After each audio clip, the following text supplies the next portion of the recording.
Well, all right. Do we want to go? I think we all are getting to know each other. I've never met anybody in person, and I'm really hoping for an in-person conference one day very soon because I'd love to have coffee and hang out or wine or whatever and get to know you guys personally. But I'm Mary Yates, and thanks for coming to the meeting.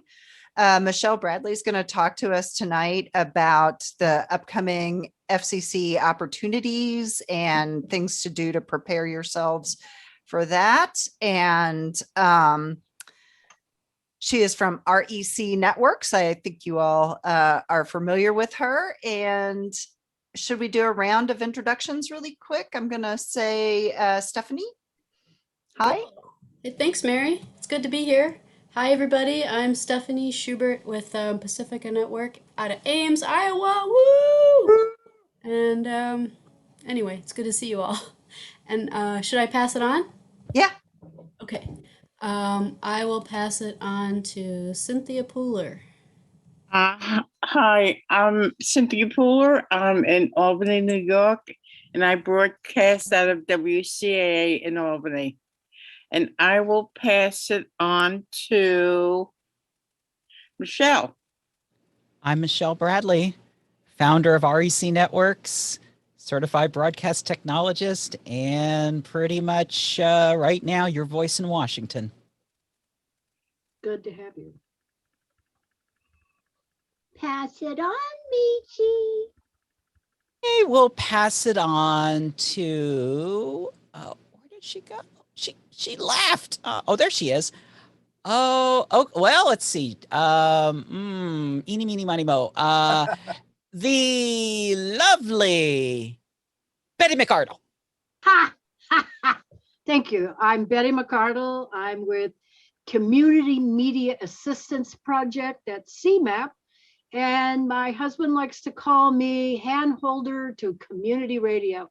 I help community stations and groups wishing to get a community station with a whole wide variety of stuff that I have learned in 35 years of exposure to FCC and radio stuff. I shall pass it on to the love of my life, Michael Brown. Hello, and Betty's trying out a new camera today. Michael Brown, Brown Broadcast Services, primarily doing FCC applications since when? Oh, somewhere around 1985, I think it was, we started doing that. And if arms are twisted hard enough, we have built a few along the way over the years.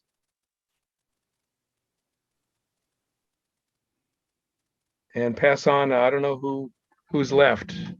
Is Jim is there. Hi, this is the reclining Jim Ellinger with Austin Airways in Austin, Texas. I've just spent the last 72 hours hanging 100 international and national flags for our big party here in Austin for Flag Day. Flag Day being America's least celebrated holiday on Monday, the 14th. We're having a very large party here on Sunday. It's been blisteringly hot here. I'm an old radio hand. I worked at KOPN and was involved in the NFCB during the earliest days and the GRC during the earliest days. Served on the MARC board, which is the World Community Radio Association board for years. And we've mainly been helping stations in developing nations and post-disaster. We were in Haiti, we were in New Orleans, we were in Wimberley, Texas, all post-disaster. We were en route to a small village in northern Malawi. We had already raised the money, bought the equipment, had airline tickets in hand, and the worldwide airline industry shut down. So we sent the money and the equipment and the best wishes to our friends in Rumfi, Malawi. And they put the station on the air. And so we're sort of cooling our jets here, and we're sort of looking for a new gig. Thank you.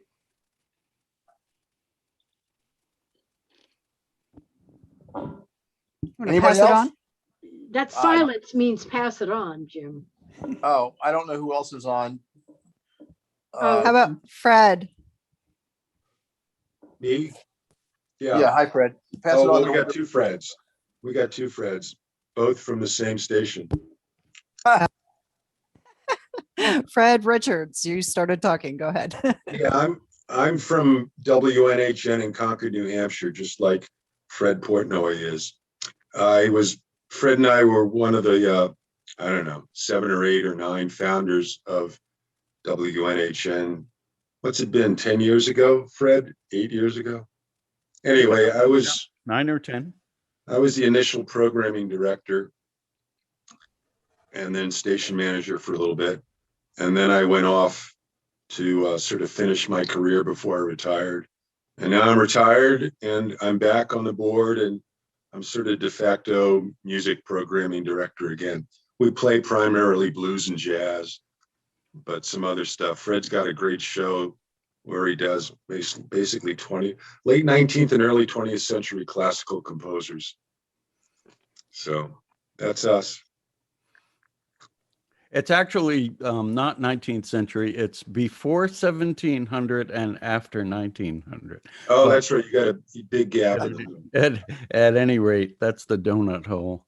Yeah. Um, Fred hates the romantic period terribly. And our current most interesting project at our station is that the place where we rent our transmitter site has gone out of business. We are still there. We have a lease that runs up until sometime, but we're actively looking to move, and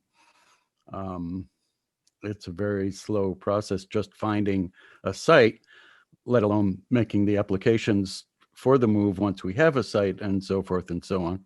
So we are in the middle of all that.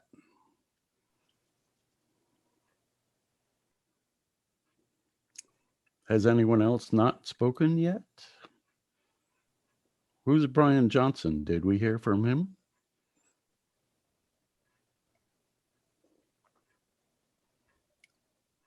There. Hey, good evening. Hello.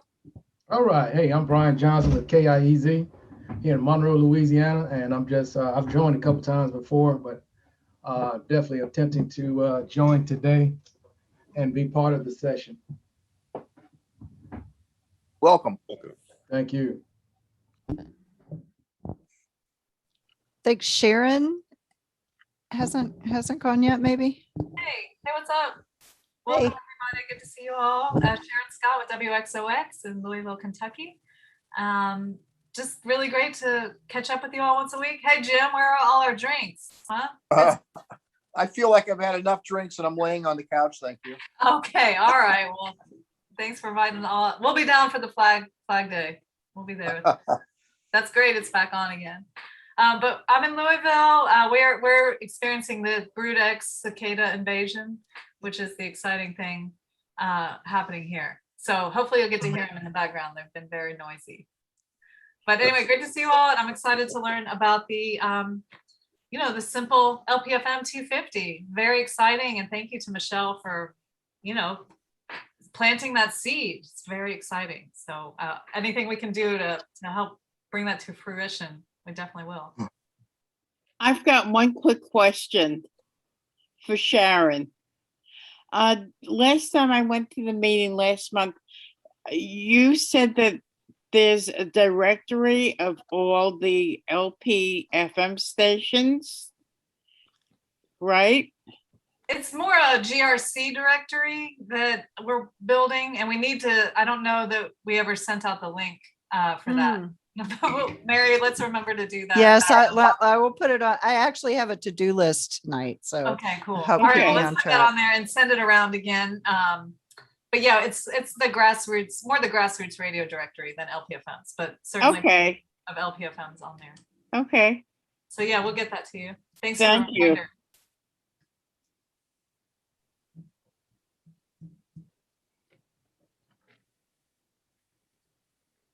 We get everybody? Everybody say hello now? I joined a little bit late, so.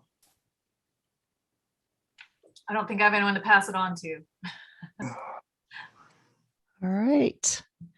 Well, thanks everybody. And I guess we're a small group tonight. And I know everybody's interested in learning more about the changes coming with the FCC. Sharon spoke with Michelle Bradley earlier, and she has graciously agreed to talk to us about these changes and what opportunities we have as LPFMs. Sharon, you could probably do a much better introduction than I could. Okay.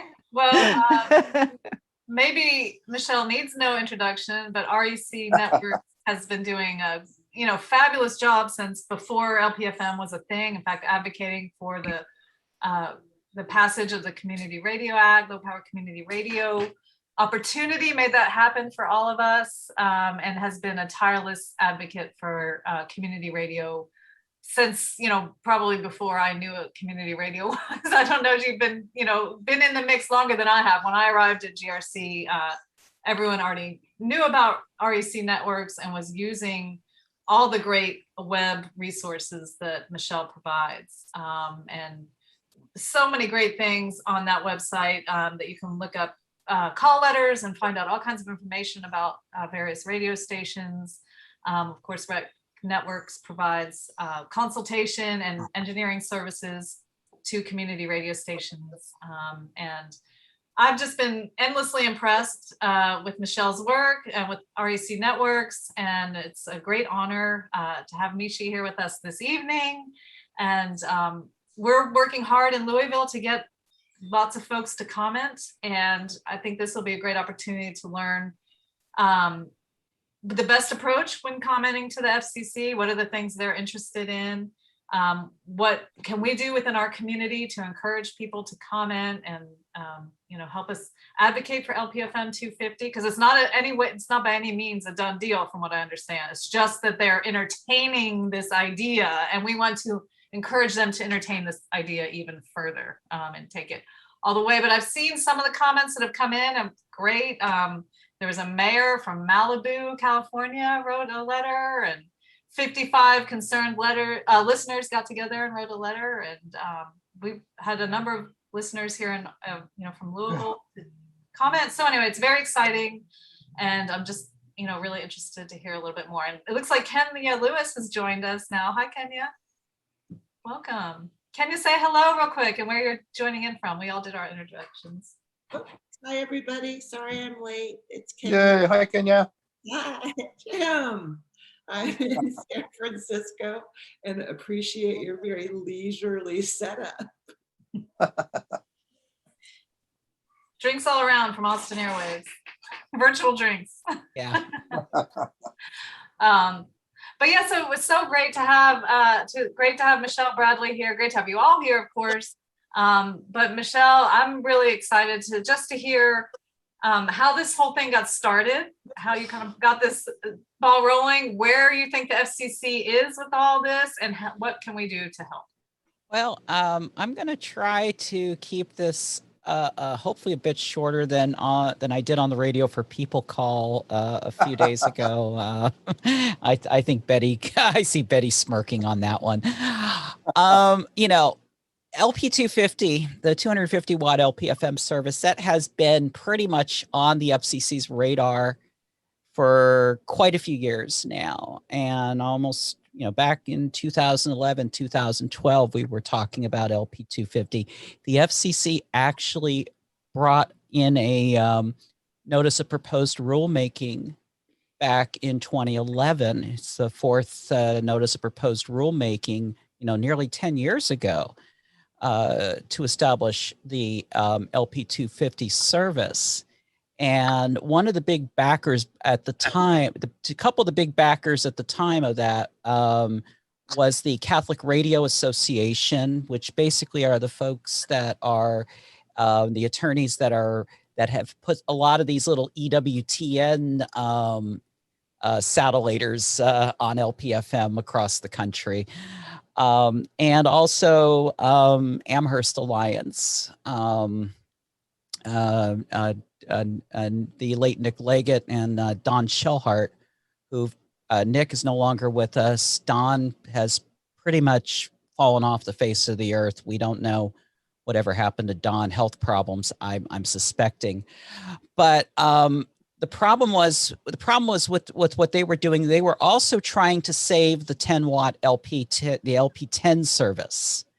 So in that proceeding, they were pushing this huge agenda of, okay, you could have your LP250, but only in these very deep rural places, in these deep rural counties, using a Census Bureau designation that was about 20 years obsolete. So, I mean, they really didn't have their ducks in a row on this one. And, you know, REC, Prometheus and Common Frequency at the time, we were pretty much running the tribe. We were pretty much the LPFM Trinity at the time. And we were, you know, we were supporting LP250 wherever it can fit. We were not supporting LP10. We actually came out with a 50-watt idea and said, look, if you're going to do something, let's do something viable, 50 watts, and use the LP10 numbers.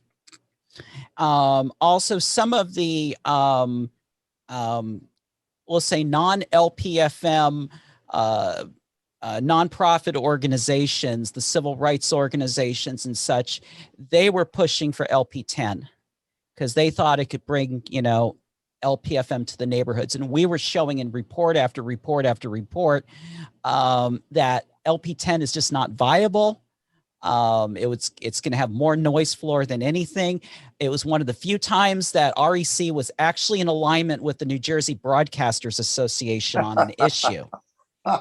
And, you know, that just tells you how not good of an idea it was. The FCC determined that even though Amherst Alliance never touches LPFM stations like the Trinity did, they basically said, well, there's infighting in the LPFM community. We're just not going to do it.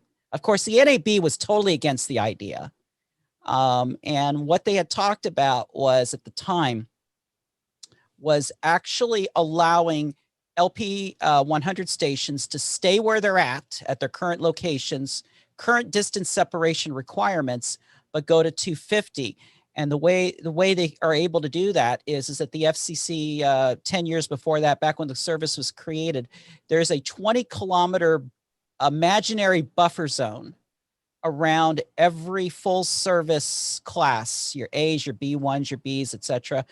There's a, you know, when they compute the minimum distance separations, there's an extra 20 kilometers added in there that they don't really need to add in there, but it was added in there 20 years ago for the benefit of LPFM. So that way they wouldn't get displaced if a full service station decides to make a move to another site across town.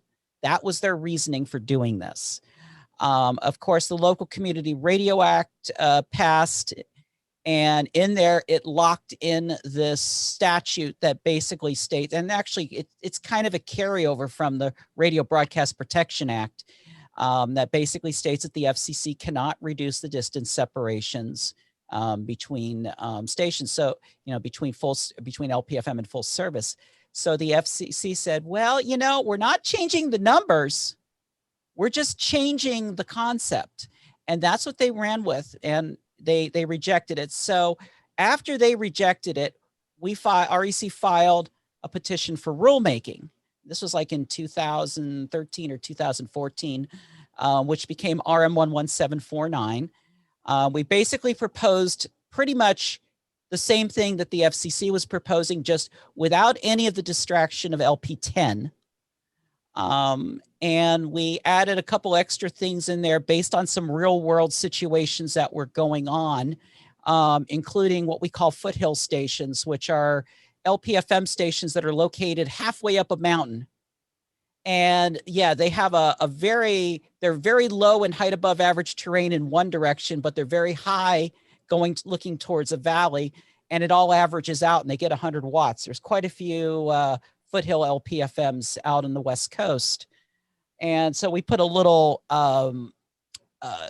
we called it the backstop to, you know, to appease, basically it's to appease the full service broadcasters, to basically say, look, we want to propose this in a way that it doesn't interfere with full service stations. Because that was my big priority, was making sure that we could avoid any kind of interference in any way, shape, or form.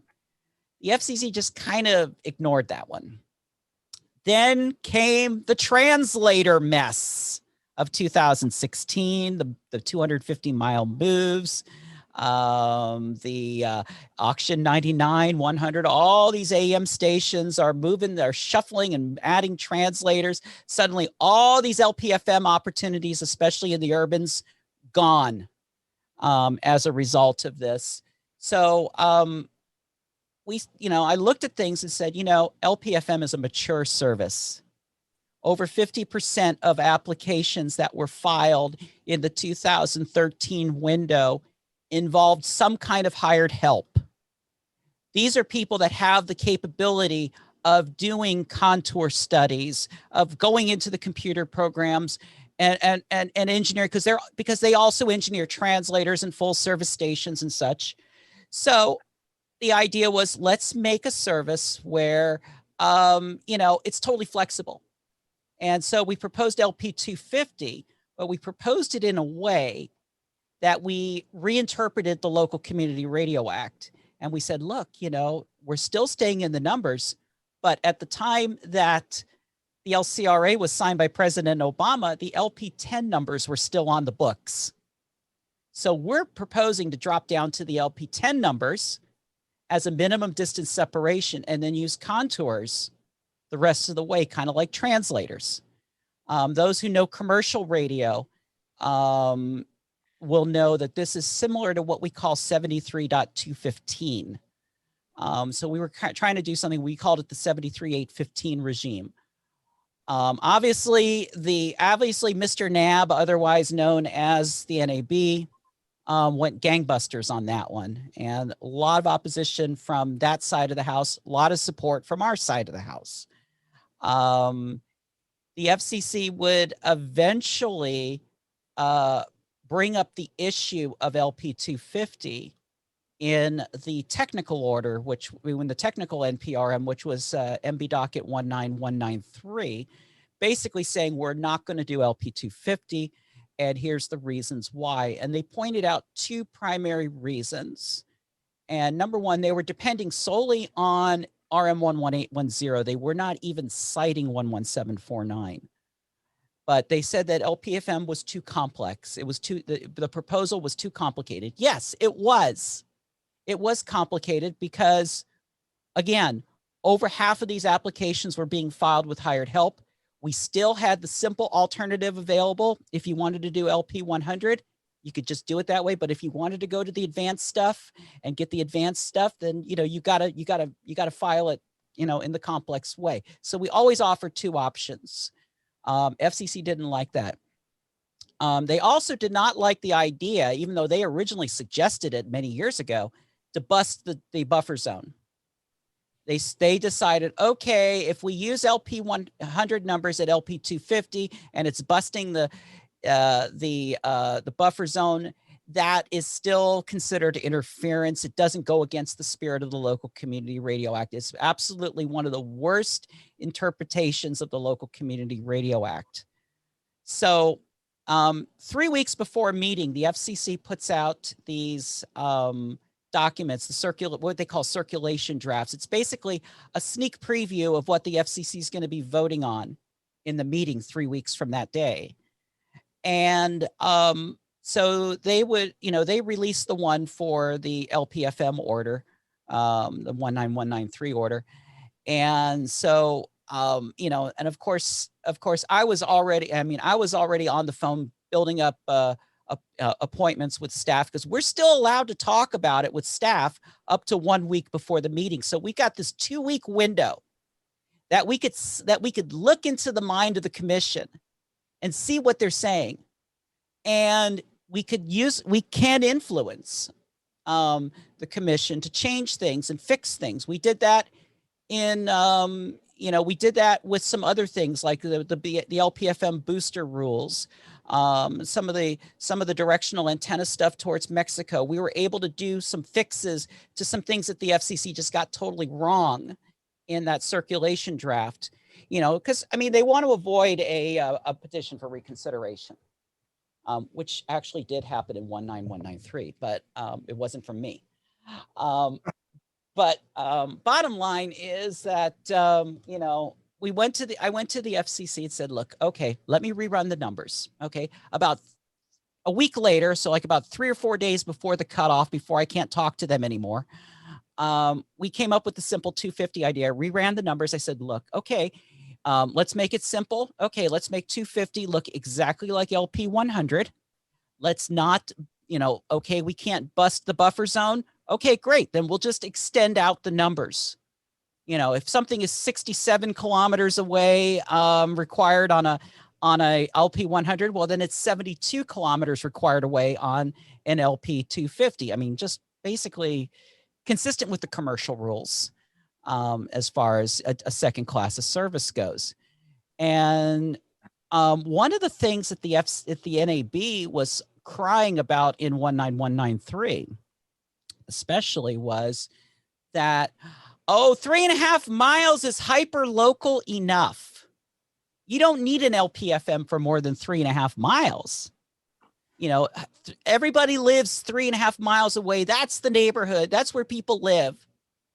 Yeah, maybe in Detroit and Philly, San Francisco, 3.5 miles could be fairly hyper local, because of population density. But what about the rest of 90% of America that's in small towns and rural? And for us, 3.5 miles is just down the road. For me, it's just down the road.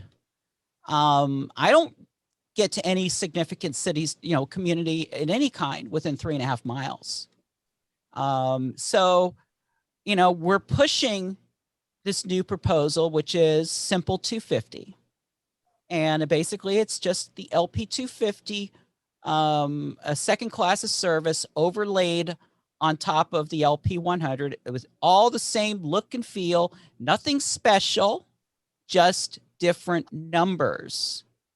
And so basically it's harder to qualify because it's, you gotta be even further from the other stations.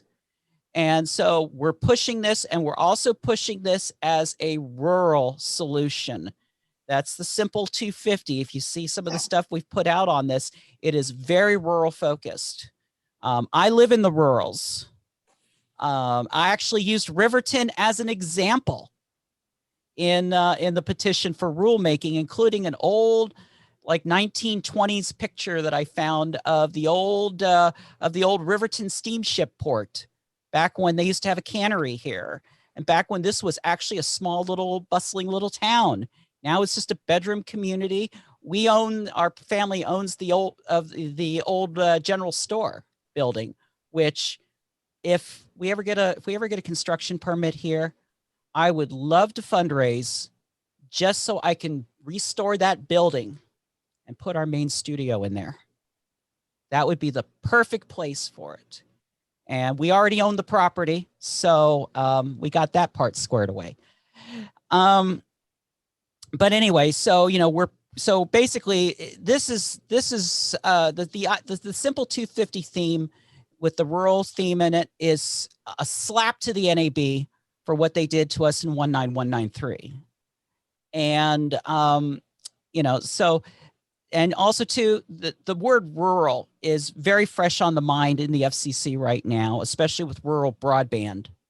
And the fact that a lot of folks right now just don't have access to the infrastructure. The pandemic has really shown us how much, how lacking a lot of areas are in broadband choices. There's a lot of areas that cannot get any kind of terrestrial broadband. They're limited to just the mobile providers. Fortunately, we have cable down our road here, so we do have a terrestrial option here in this part of, but other parts of Wicomico County where we are do not have that pleasure.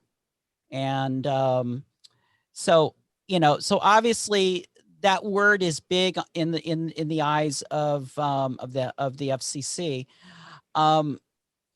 About a couple weeks ago on a Tuesday, I had just called I set up a call with staff in the audio division, asking them what I was asking them on was I was trying to get a status, not actually influencing anything, but just a status on the petition for reconsideration that was filed by Todd Urick. He filed a petition for reconsideration on the 19193 decision regarding the way the FCC handled LP 250, the way they handled certified transmitters and directional antennas. And they basically told me, you know, there's something coming, but without really elaborating. And they don't have to, you know. But I also reminded them that there is a petition for rulemaking that was filed last year that's still sitting in the bucket, waiting for an RM number, waiting for it to go on a public notice so people can file comments and at least say whether they love it or not. And so, you know, that's where that's where we're at there with that. And lo and behold, on Friday afternoon, late Friday afternoon, checking the FCC one more time before I start working on stuff for J1 that I normally do on Friday nights, bam, there was a public notice in there for a petition for rulemaking filed, and it was ours. It was RM. It was ours. It was the simple 250 that I filed a year ago, RM 11909. It's just like I had to drop everything, at least get something out to say, hey, it's in there. Comments are now being taken. And then a week later on Monday, Janet Rosenworcel filed, did her blog, basically stating what was going to be in the commission's meeting later this month. LPFM was in there. They're going to take action on the reconsideration, what I asked about the Tuesday before. And then on Thursday, the draft came out, and basically they upheld their decisions on everything, which I expected them to do. I was not expecting anything to really be turned around there. I did file an ex parte letter within that 2-week sneaky period, trying to get them to change their ideas on mainly on certified transmitters. But one of the things that the FCC did acknowledge is something I did tell them last year, right before they were getting ready to release the decision on the 19193. I told them, I am not going to be filing a petition for reconsideration on this. I told them specifically, I am not filing a recon on this. Instead, I will refile. The FCC did recognize that. And when the order comes out, you'll see that it says in footnotes that REC did not file reconsideration, but instead filed what we have now. This is the easier, this is the better way to do it, because now we have a full set of downs to work with. The FCC is not under pressure to put this, to get this in and into a rulemaking or anything, so we have some time. I think we did it the way the FCC wanted it. I think that right there, I think that scored some points with the FCC. Also, too, we have Janet Rosenworcel now as Jessica Rosenworcel as the acting chair. Unlike her predecessor, she is very, very, very LPFM friendly in comparison. She's the only one who visited LPFM stations. Is she a Biden appointee? No. Oh, actually, well, no, she's a carryover. She is a carryover. She's about 8 years in on her term. So I don't think we're going to have her for the full 4 years. But no, she was definitely a carryover. I'm not sure. I'm not sure if she came in through Trump or earlier than that, or through Obama. I'm not sure, but I think she came in through Obama, actually, based on how long she's been there. She's been in and out like once or twice. So, and we got Jeffrey Starks, who's also very friendly, and they're currently in the quote majority. On the other side, we have Brendan Carr, who during the Trump's term in the FCC, because Pi and Michael O'Reilly, who I call the NAB's lapdog, you know, he was just basically twiddling his thumbs. But now that they're gone, he is jockeying for the chairmanship, and he has gone way over the top political ever since those two went. And then we've got Symington, who just came in, and we're still trying to feel him out. We those who the folks in the recording industry who've been working with me, the Music First, not the Music First folks, Music First folks, who I'm working with on the issue about the anti-duplication rule. They had a really good meeting with Symington staff a while back on that issue. And they passed some good information to me on that. And, you know, there is a possibility that if we work him right, we could probably get Symington on a 3-1 vote. We do need to encourage the Biden administration to hurry up and get that third person in, somebody that both sides can agree on, since we can't rely on Sinema or Manchin anymore. Oh,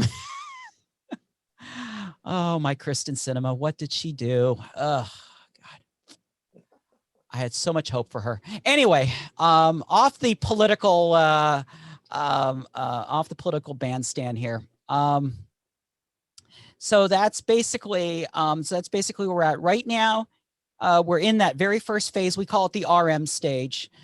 This is where the FCC basically takes a lot of things that they receive as petitions for rulemaking.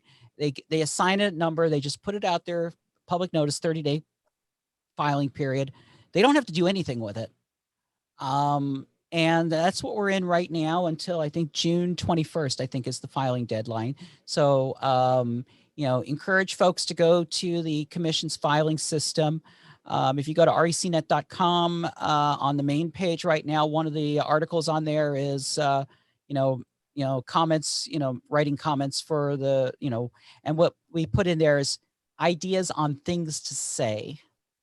And, this was something, I think Sharon asked for something like this, was, what should people say? So I went ahead and wrote up some things, and, and I think it's helping because we're getting a lot of listeners. I'm watching the comments flowing in. We're getting listeners, we're getting stations. One of the stations who I work very closely with is KBUU LP in Malibu, California. And Hans and KBUU just went full blown on this, went on their Facebook page, did this huge campaign, was collecting the comments, actually filed the comments for people.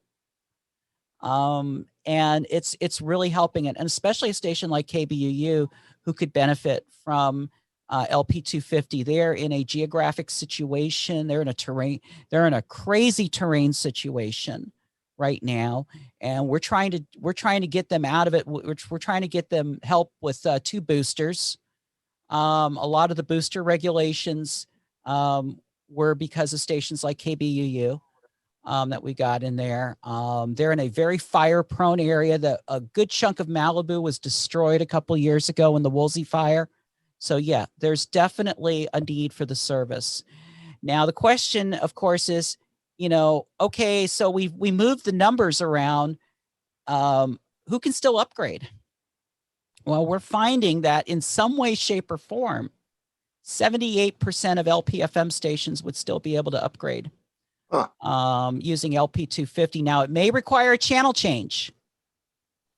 It may require some kind of a channel change in order to do the upgrade. We found that about 56% of LPFMs can upgrade on the same channel. So, I mean, we've got a good number there.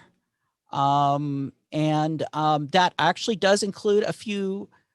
We lost a lot of urban stations. We lost a lot of urbanized area stations, but we still had a few left over. There's one station in Philadelphia that can upgrade. One of the stations in San Francisco, it's the one with the Chinese timeshare on it. They can upgrade.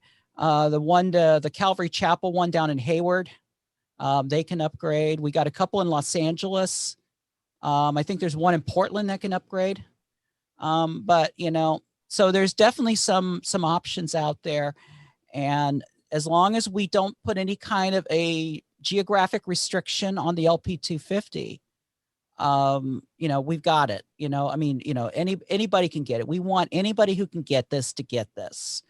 And the ideas that I'm throwing by the FCC is that, down the road, if we have another filing window, now it's not going to be around in time for the next LPFM filing window, but down the road, what we want to see is we want to see stations start as LP 100s, just so we can gauge the demand. That way it's fair to everybody. And if there's room still, then let them upgrade to 250. That's basically the idea. Now, as you're all aware too, we have the FCC will be announcing also in this same order on reconsideration that there's going to definitely be an LPFM window. They just don't know when yet. There's no date announced, but the FCC is finally putting some positive writing, positiveness in writing that says an LPFM window is coming. We're still thinking mid 2022. That's what I'm hoping for. And that's kind of the timeline that I'm pushing. What we have to do is we have to see what happens with the first part of the NCE window that's coming up here in November. So we'll be watching the window in November. November is going to be pretty hectic. There's definitely some opportunities in November. I've already been speaking to quite a few LPFM stations that are looking at the possibility of graduating to full service. So, mainly in the rural areas is where the opportunities are. If you're in Orlando or Los Angeles or somewhere, sorry, but there's definitely some opportunities for many of the LPFM stations that are out there. Let me ask, 3/4 of the LPFMs can upgrade and half of them can upgrade to stay under same channel. That's what we're seeing here. That's what we are seeing right now. I just recently did the numbers. There's going to be comments that'll be filed, and we have a little presentation pack that we put in there. We went and looked at every single LPFM station. If you go to check.lp250.com, that's check.lp250.com, and put in the call letters of an LPFM station, it will it'll give you where we score them. So we've looked at all 2,098 LPFM stations, and we scored them all. So we have stats on everybody, and so there's idea about comments metrics, Mishi. Yeah, Kenya, go ahead. Sorry, I just wanted to, before we ran out of time, to ask you about the status of comments, right? Like how many you think are consequential, about how many are in now, like what's goals before June 21st? I just say just pile them on. I'm not looking for any I'm not looking for what I'm looking for. I think what we're looking for is obviously more stations in support. And I think what we need to do is we need to tell stories. We need to tell it. And this is what I said in the guidance. I said, tell the story of your station, tell the story of your community, and say what you're doing right now, the great things that your stations are doing right now, and how what are the problems that you're having right now with the current LP 100 situation, building penetration, that one community that's still hyper local, but outside your 3.5 miles that you can't reach. Those are the kinds of things. And, who is this going to serve? And, that's basically what we want to hear. We don't need a lot of technical stuff because there's not a lot of technical stuff to deal with. We took all the tech out of this thing. It's just basically, we just basically cookie cuttered LP 100 into a bigger cookie cutter. And that's LP 250. And so it's a good thing. It's a good thing. And I know I've ran let's just, okay. So I think we pretty much all understand what we're looking at for LP 250. It's actually very simple. I just have a long way of telling about it. And I think I went longer than the Radio for People call. So I still love you, Betty. And so if anybody has any questions or anything else, any questions of me at all, or any questions about anything that's going on right now, because, you know, we're very busy right now on the regulatory side. Between the window, between LP 250, between the LPFM window coming up, there's a lot going on right now. And you all know everything. That's the thing. So that's great. I'm glad. I'm glad there's not a lot of questions because you know, y'all got what's going on here. So that's great. So all I can do right now is just spread the word. I think I've seen hashtags about support LP250 and stuff like that. Yeah, get those out there. Let's get something trending on Twitter, even if it's just for a few hours. That would be fantastic. Yeah, what's the hashtag? I don't know. Somebody had posted. Yeah, let's make up. What is it? Let's. Yeah, you got an idea? You got that stuff? Yeah, well, let's just say hashtag LP250. Yeah, I think that would be fine. I mean, that's the one I've always used. Let's by what Mishi set up, and then we'll start to do it on the LPFM Solidarity page. Mm-hmm. Probably starting, I think we'll be 10 days out as of tomorrow.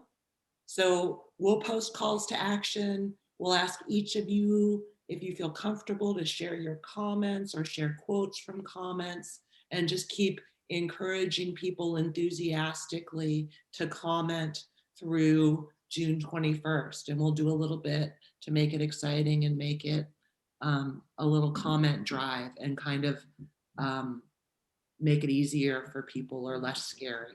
Perfect. And, you know, after the comment period is over with, you know, our work is not done here. This is the time when you could actually mobilize and try to get your representatives, your legislators involved. Let's get letters going to Jessica Rosenworcel asking about the 250 watt upgrade. So that way she has to answer those and put those on the record. I was going to ask you about that, Mishi. What is the best way to do that? We want to contact our representatives. Yeah, contact your representatives, and even if they're in that red party, still contact them. And because the key thing is that LPFM has always been bipartisan. The LCRA was bipartisan. 50% of LPFM stations are faith-based organizations. This is not just some liberal pinko commie Democrat service. You know, yeah, there was, you know, it was started, the service was created through liberal influence, but everybody is benefiting, both sides of the aisle, far left, far right, and everything in between. Everybody benefits from LPFM. I can add, I'll add a short whimsical footnote. During the Obama administration, when the Local Community Radio Act had passed the House, and they're trying to get it to move out of committee to the Senate floor, and the arcane rules of the U.S. Senate allow any one senator to put a hold on a bill, and even anonymously. And Prometheus and RecNet and you know, all the groups are saying, contact your representative, contact your representative.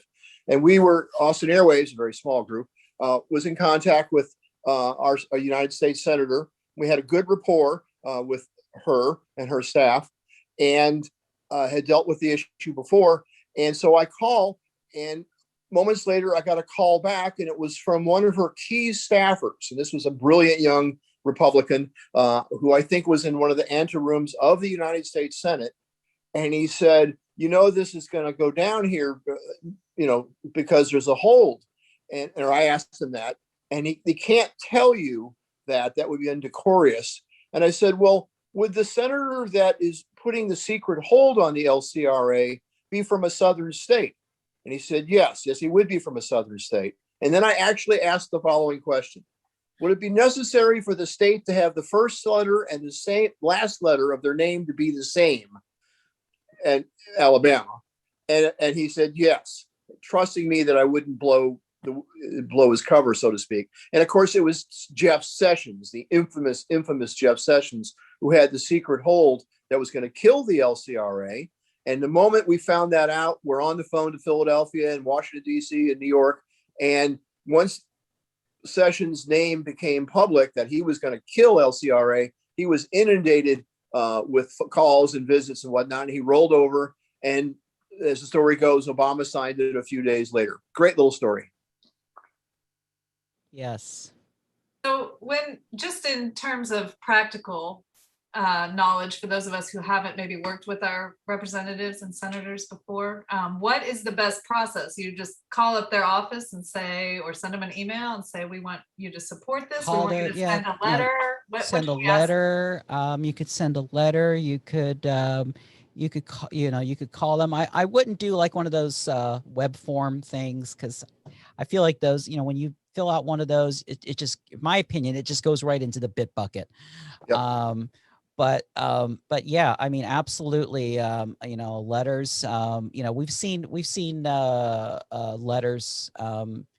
Where the representative will actually pass a copy of the letter onward to the commissioner. And again, I do see this as a bipartisan issue. So don't let the fact. Don't let the fact that that party is going to necessarily stop anything. It may be an impediment, but it doesn't hurt to keep inquiring. They work for you. They're supposed to work for you, not for their party. So they need to do their job, and that's really what I could suggest. Kenya, was that a question or a cheer and support? Was that just a woo, woo, woo, woo? Affirmational snap. All right. All right. Now we're talking. So what do we ask them to do? We've got John Yarmouth, who he wrote a letter in support of, the LPFM movement way back. He's still in there. He used to own a local paper, so he kind of gets it. If we were to contact his office, what would we ask him to do? Would we ask him? I would say, there's this, the FCC currently has this proposal, to help grow the LPFM, the low power FM services by allowing them to extend their reach by an extra mile in every direction. We support this, what's happening with this, and such. And, and if you get the right person if you get the right representative and they decide to sit down and actually write a letter, especially if they get a lot of constituent inquiries, then it might charge them to actually write to usually they'll write to the chair, which in this case would be Jessica Rosenworcel. Okay. And so we want to ask them to write a letter to the FCC. Or is that too? No, I would try to get into a conversation with them necessarily. It's probably best that they don't know the constituent letter the constituent letter process, and the fact that when somebody does write to the FCC, when a representative writes to the FCC and the FCC chairman responds, that sometimes they do show up in the public record as in the daily business. So it's probably best in some ways in that way to play dumb. Don't be the lawyer. In these situations, just be the concerned, you run this, you're the part of this, you're part of this great organization that's serving the community, that's serving these unserved audiences, that's reaching out to these different communities. And you need, and you're aware that there is some improvements coming, and it's facing a regulatory hurdle right now. I mean, yeah, it is government red tape. Michael, did you have a question?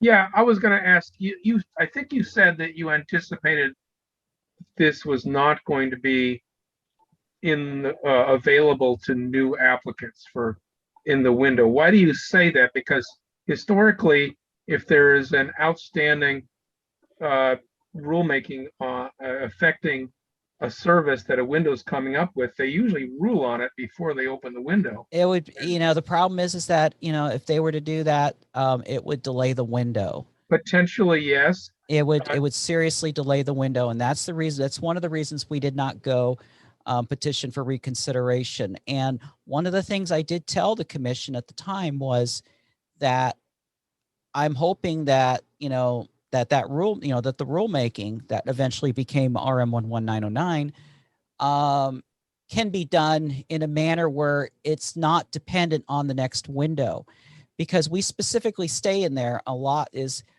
we really don't want, we want this to be an upgrade service, not a new service, because what I don't want to, yeah. I was going to say that's not really their history. And the window realistically is about a year off from now. Right, exactly. And I don't see this happening in a year, but there's a bigger need to get more LP 100 stations on. I think the staff recognizes that based on my conversations.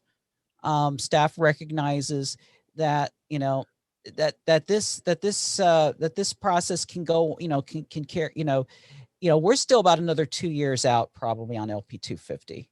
I just don't see it happening immediately, especially right now with the uncertainty of a 2-2 commission.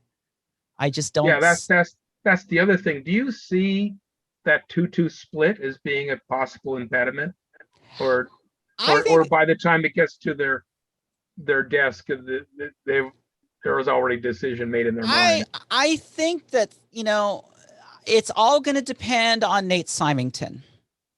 And, I'm hearing stories. I mean, Nate was put in to the FCC for one reason and one reason only. He was appointed by Trump to deal with Section 230, which is that whole social media tech thing. But obviously Trump didn't win, so, he's just kind of there. And, the impression that I get from him, he's more of a realist than he is a political person. I mean, he's what was he? He was career NTIA before he came over to the FCC. So, I see that we might be able to crack him. I think we might be able to get a 3-1 with him in there. And then of course, if we finally get a confirmation on a 5th commissioner, it doesn't matter. Yeah. Then we'll have we'll hopefully have a slam dunk. Mm-hmm. Yeah. So, this is a good time for this specific petition to be out there. And, and I think it might pull through, but it's going to take time. But we got to get the LP 100 window in first. And I think, staff recognizes that. I support that. I support having a window without 250. And honestly, I don't want 250 in a window at all because of the issue of assuring that as many groups can get at least some kind of LPFM. It's to gauge demand. And otherwise, the FCC is going to be stuck with all these crazy MX groups of 100s and 250s, and do you give 250 preference because it would serve a bigger area? It would be a mess. I don't want to see that happen. Okay. So it's always been, and we've said this in previous things. LPFM needs to, the 250 is intended to be an upgrade, not an initial service, not the entry point. And I really don't see any reason why we should go back on that. So, Michelle, I had a question. I've seen some comments come in. You can look, they're public record, so that's kind of fun to review them. I've seen some of them come in that are just like, I support LPFM 250, please, make this happen. Are those kind of comments, obviously, we would rather have someone go on and on about how useful and the communities they serve. There are some people, in our world that barely have time, they just won't take the time to do that, but they might take the time to send something that says, I submit. Well, and that's the whole thing. That's why there's the little thing that says submit express filing. You go there, you on the ACFS and the submit filing, there's a mode that says express. You click on that express, you get a much shorter form, just your name, the proceeding, and then this nice little entry blank where you can just type in plain text. Hit the button, bam, it's done. No having to do PDFs and uploading crap and stuff like that. It's a much easier process, and a lot of folks go through and just do the simple express process. And their comments are just as important as an institutional filer or somebody who actually uploads a PDF of their comments. And I look at as many of them as I can. I do put priority on the PDF and institutional comments first, because those are the ones that usually get mentioned in the replies. But yeah, the more comments in there, any kind of any of these rulemaking proceedings, any of these FCC proceedings that directly impact a consumer, and in this case, a radio listener, will definitely garner a lot of comments from the general public in this express format, and these small, yeah, I support it too kind of thing. There's nothing wrong with filling up ECFS with those kinds of comments. Remember what happened with the net neutrality. There's a lot of things. And also too, if they are, if a group, if people are motivated by other influences to encourage people to make these comments, that you'll start seeing that. But yeah, anytime that you're going down to the consumer level, and it's not just one of these business to business rule makings, like the, changing the satellite downlink frequencies in the C-band from this to this, something that the average consumer could really give a rat's rear end about. Yeah, you're going to see those comments coming in on all shapes and sizes, anything that affects the direct consumer. Yeah. Okay, just want to make sure, because there's a few people I think we could push to at least just do that. Yeah, if they just, every bit counts in that system. The more we can load up that database with comments, yeah, it's a little harder to sift through them. Fortunately, I can exclude all the express comments when I go through and sift through the comments. But if somebody goes in there and they see, oh yeah, there's 1,700 comments filed in RM 11909. That's very impressive. Yeah. Even if they're just even if they're just the simple express comments, yeah, I support it, thumbs up, kind of thing. Great. Okay, good to know. That's yeah. And then in terms of if we want to, you said that Hans out there in Malibu collected comments from the listeners. Yeah. And then I saw he said, comments on behalf of 55 listeners in Malibu. He submitted them all at one time like that. That's good too. Yeah, that's good too. That's good too. That's because it's all on the public record. Okay. It's all, it's the idea is just, you got the support of the listeners, and you got the support of the stations. So those are basically, and then you got the support of the advocates.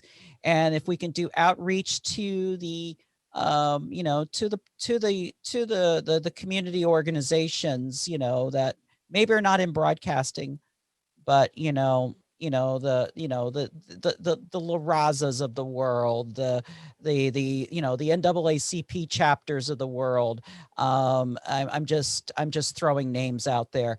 Just the various non-broadcast organizations. Some of them that were with us back in 20 and 10 years ago, Media Access Project, and some of these other ones. They, if we get more, and if we get some, if we get that third segment of support from within our, within our own grassroots community outside the broadcast world, obviously I'm going to be contacting Ernesto. Hopefully we can get NFCB to say something. So, so that way we have all these segments that are saying yay. Now, of course, we're going to have the segments that are going to be saying nay. We're going to have the NAB. We're going to have possibly the state broadcasters associations. We're going to have the big broadcasters, some of the small broadcasters. One of the small broadcasters, SSR Communications, who I'm a good friend with Matt, he has filed in support of LP 250, and he's a commercial station owner. So, a lot of people don't, there are people in the full broadcast community that don't see LPFM as much of a threat as the NAB puts it out to be. And, I'm always working with full service stations here. I wish I worked with them more, but we definitely, I work with and a lot of these stations are small mom and pop stations. They're small broadcasters. They're struggling. They're not NAB members. If anything, NAB screwed them. So, a lot of them have resentment for the NAB. Just like we do. Some of the medium-sized broadcasters, Adams Radio is a good example. The folks that were trying to push that C4 service class, I don't know if you remember that from a couple of years ago, a lot of them were, resent the NAB. So, there is a subculture in commercial radio that is just as pissed off at the NAB as we are. Hey, Mishi, quick question in terms of creating some efficiencies, right? Could it, and reaching out to your local versions of these networks you've suggested, the NAACP, La Raza, and I forget which examples you used, but we all have them in our communities, right?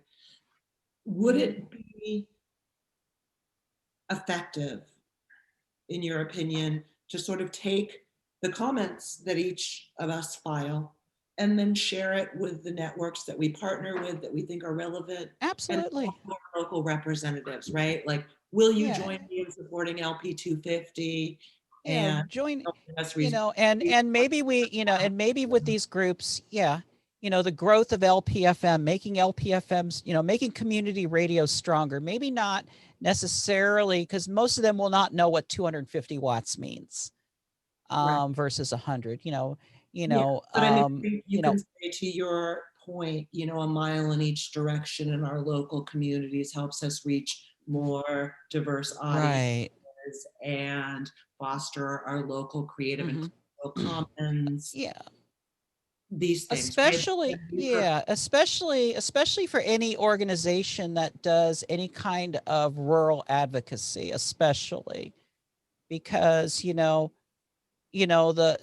line doesn't stop at 3.5 miles. We've got people who live on farms, they live in sparsely populated areas, and they need to be served.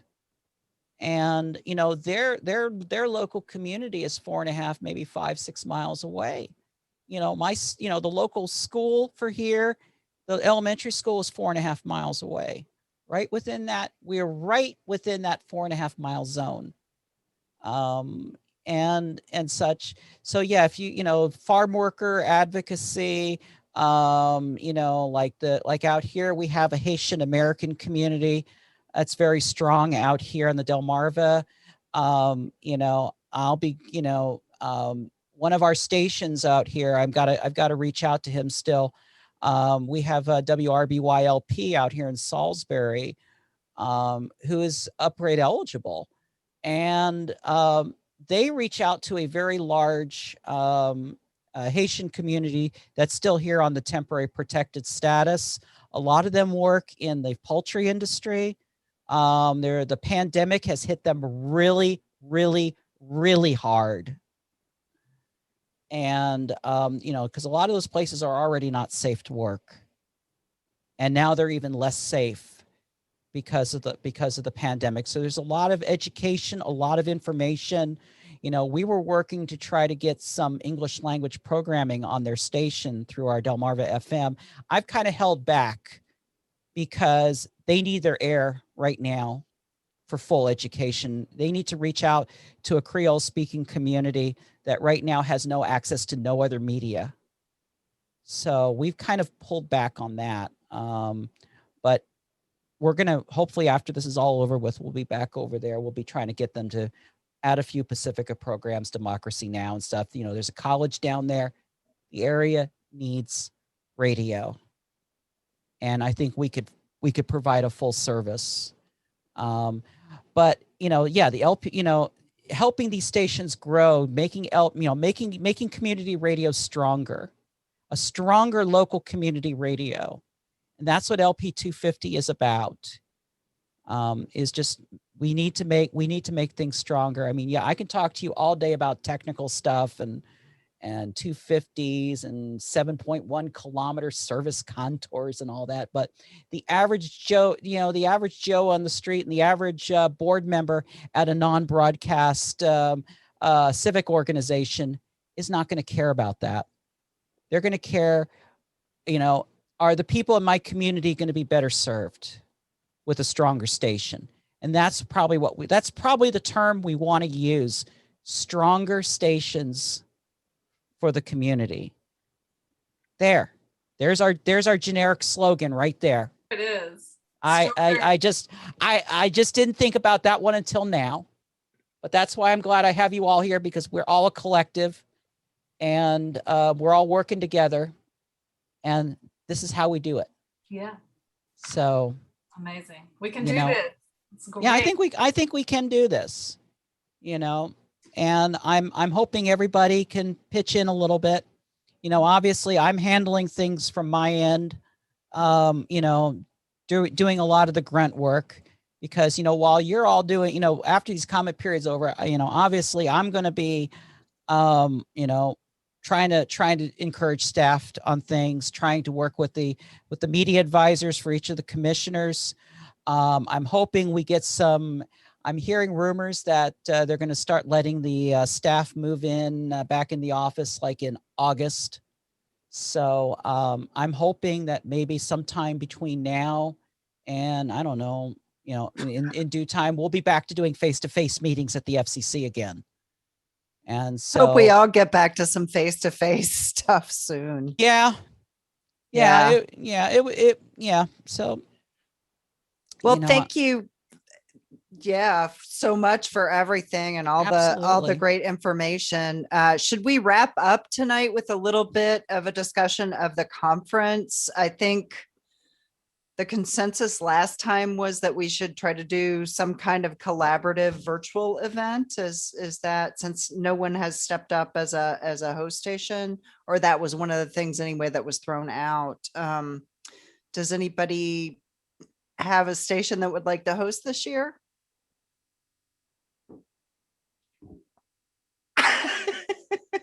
How about a collaborative event? Does that sound good to everyone? I will say this in all fairness, I have been trying to push the Delmarva stations here, specifically WHCP, which is a full power, which is an LP, which may go full power hopefully in this window. Let's hope. You know, we could probably do like I'd love to do one out here someday, but this is not the year to do it, unfortunately. Sure. I know. I think go ahead, Sharon. Sorry. Oh, I was just going to say that the last time we met, things were a little more shut down, but it's unbelievable how in 1 month's time, how much everything has changed, and how we were like, oh, nobody was going out and nobody was traveling. And just over the past month, at least here in Louisville, it seems like around the country, things are really opening up and people are getting back to concerts and events in person. So I didn't know, I just kind of wanted to gauge the feeling of the crew here. Obviously we don't have a host station that is stepped up to host it in person, but is that something we should try for again, or should we just continue on with the virtual idea for this year? I think what we thought last time was we'd do a virtual conference this fall and an in-person conference in the spring. Yeah. What are you guys feeling about that plan? Jim likes it. Betty likes it. Yeah, I like the idea too. NAB was going to have they're having I guess October, they're supposed to be having something in Vegas. And I've said many times, I'm not going to this one because of the international travel restrictions that are still in place. I go for the exhibits. I don't want to see half a show. Next one's going to be in April. So of course, obviously we want to plan to make sure we're not stepping on NAB, because some of us may be going to NAB, and we'd also probably want to go to the GRC. So, and the NAB we go mainly. I go for the exhibits. I would go for the exhibits. Yeah, we would head for the GRC to completely crater the NAB show in Vegas. But yeah, I mean, yeah, a spring show would be would actually be a good idea. Also, too, it may correspond with the next LPFM window. If we get a lot of excitement that an LPFM window is coming. Now, I don't know how many of you were at Urbana. I think that was my first GRC that I went. The first GRC I went to was the one in Urbana at WRFU many years ago, and just the excitement over the window coming up, and the prospect that we were going to have another window, and we got a lot of LPFMs in there. There was a lot of information given out, and and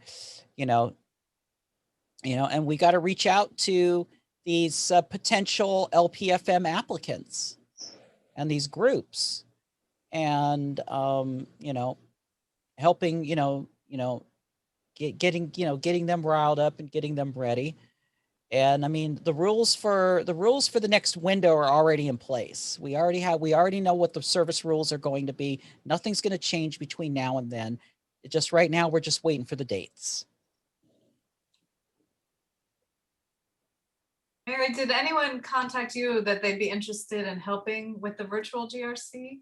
I've got a couple of people that have reached out via email, but if anybody else is interested, maybe we should try to organize a meeting for that specifically for people. I guess if you're interested, if you haven't emailed me yet, or if you have and want to remind me, whatever, email me and I will set up a meeting specifically for talking about.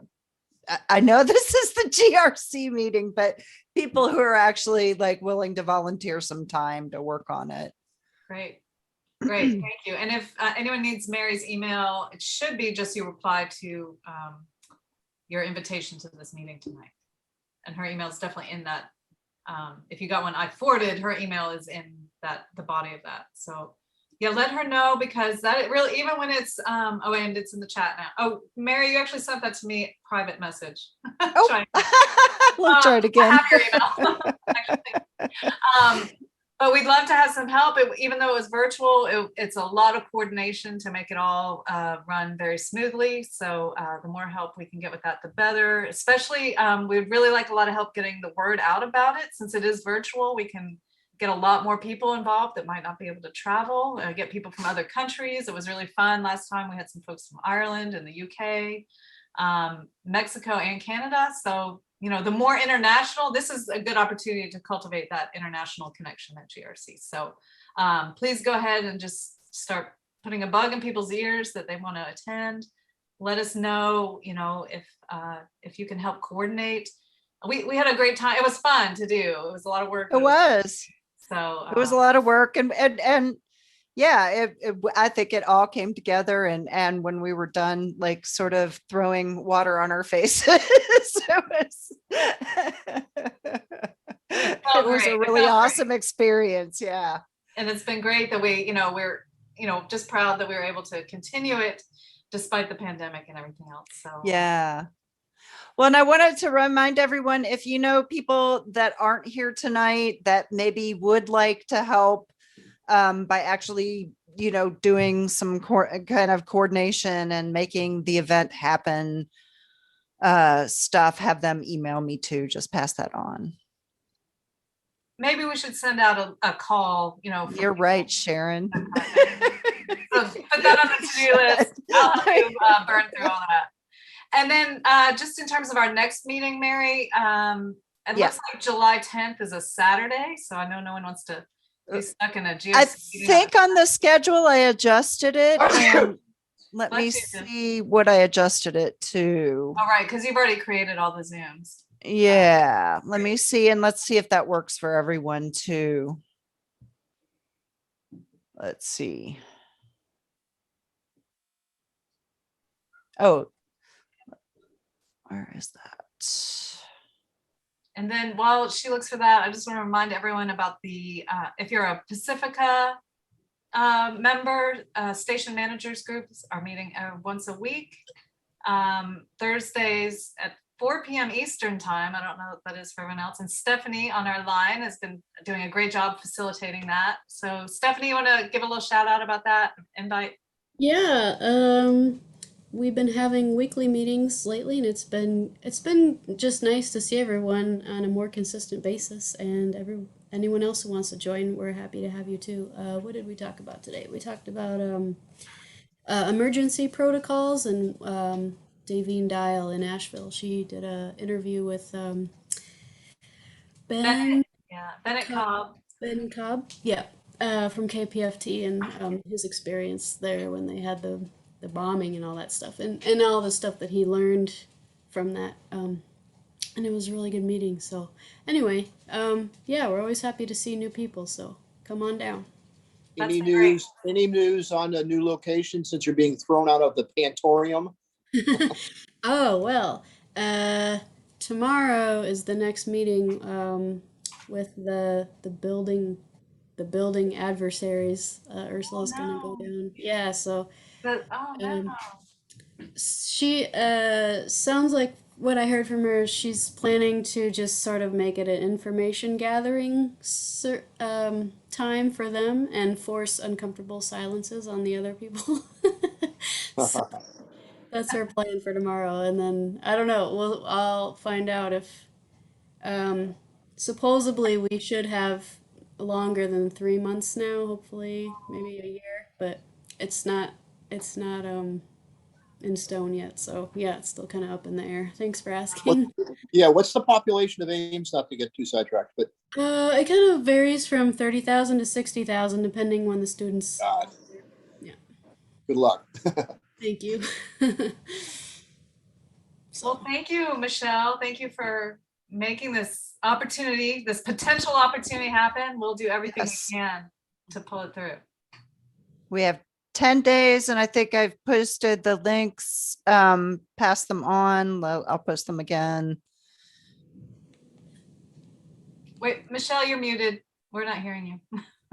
You know, it would help if I turn the pod up here. Thank you. You know, everybody, I just want to thank you all. You're all doing a fantastic job out there. And we're going to make this happen some way or another. You know, we've been doing this now for about 10 years. It's got to click in. You know, it's got to click in, and it takes the strength of our community to you know, to make it happen. I appreciate everything that everybody does out there. You know, so just keep doing it, because you're doing it right. Stay safe, and keep educating our community, because that's what this is all about. Oh, and keep entertaining our community too. Keep playing the great music. Thank you.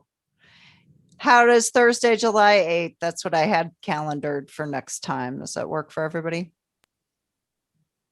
Great. All right. See you then. Hi, everyone. Thank you. Happy Flag I saw Day. Max there. Yeah. Thank you, Yes, Bye.